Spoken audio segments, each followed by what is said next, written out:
guardian of law and order, looks out over the old walled city of Jerusalem as once again the irresistible force of Zionism meets the immovable object of Arab nationalism among the blood-stained hills of the Holy Land. Armored cars with reinforced screens patrol the road from Jerusalem to Bethlehem. These pictures from Pathé's own cameraman in the east show the height of the danger in Jerusalem when arson, murder, and wanton destruction were making the Holy Land a land of terror. For weeks past, armed bands have been filtering into the city, some secretly through underground passages, others in disguise through the old city gates. By increasingly violent terrorism, they had brought the life of the city almost to a standstill. Then, as more Palestine police arrive, Britain shows that she is master of the situation, cleans up the city, restores order. Once again, the people can walk abroad in safety.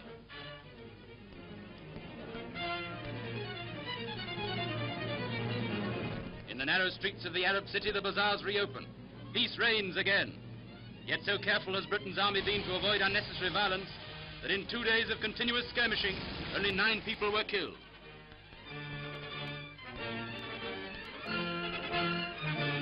And once again, Jews can come to the historic Wailing Wall to pray.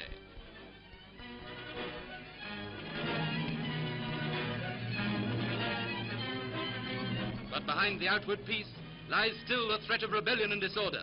Britain still stands by. The Navassa arrives at Haifa, bringing the 2nd Battalion, the Queen's Royal Regiment, to replace the 1st Royal Scots on police duty in Palestine. The Scots will sail for home in the same vessel. Brigadier Sir Godwin Austen, the new commander, lands as Arab porters are searched before going aboard. All ashore, and the new arrivals set out for the camp at Tul Karem.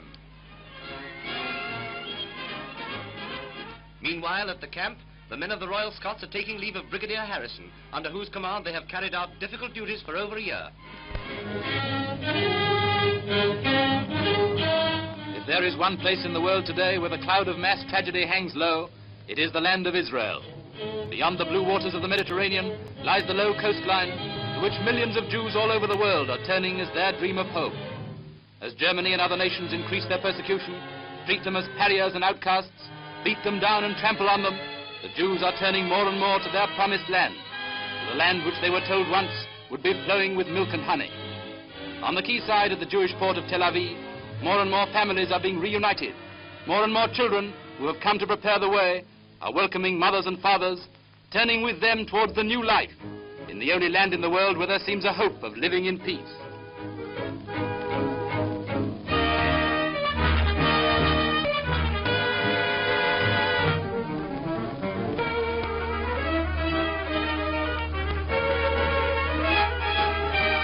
Yet so great is the tragedy that even here the wandering Jew can find no rest.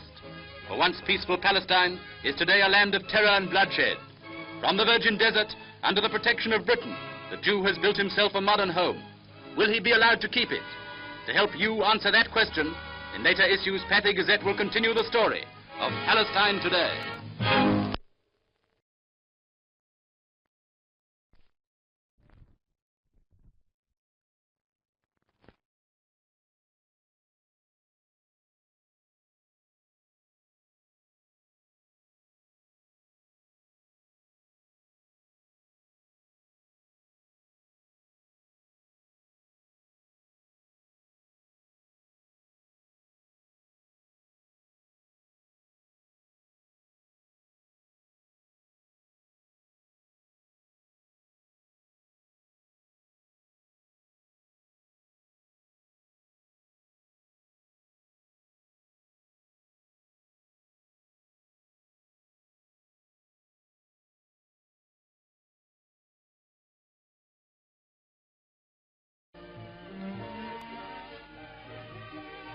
From the barren desert to a fertile land. By the work of his hands, the Jew has changed the face of the good earth of Palestine. That earth, which is among the most hallowed in the world, to Jew and Christian alike.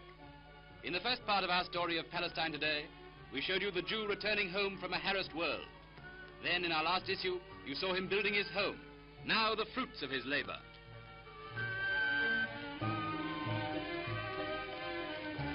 Tending his orange groves in Palestine today, the Jew has proved that all he needs is freedom to live at peace. Will the future bring him that peace?